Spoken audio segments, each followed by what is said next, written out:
16 شهریور ماه 52 بازی از چارچوب اولین دوره رقابت لیگ ایران با نام جام تخت جمشید برگزار میشه. ابراهیم آشتیانی، وطنخواه، کاشانی، حاج رحیمی‌پور، سلیمانی، پروین، کلانی و بهزادی از جمله بازیکنان پرسپولیس هستند.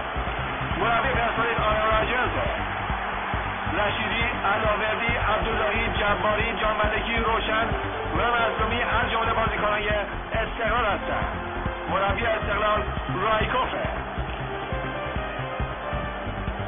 داور بازی نیکولای پتریچیانو از کشور رومانیه. محمود خوشحال و اکبر حقبینم او رو در کار قضاوت همراهی میکنند.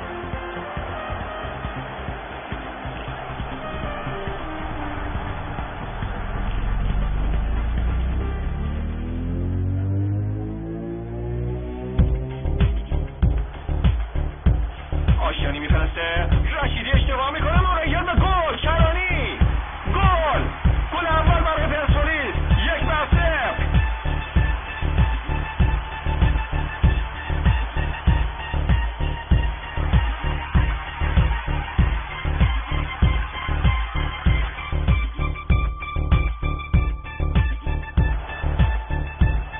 پروین به ایرج سلیمانی، یه شوت گیرنی، گل میشه، 2-0 پرسپولیس.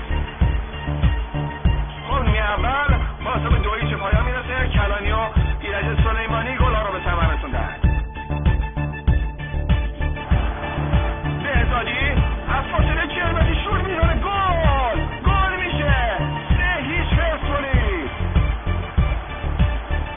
بعد از به ثمر رسیدن گل سوم پرسپولیس، بازیکن استقلال تا حدود زیادی بی‌انگیزه بازی ادامه می‌داد.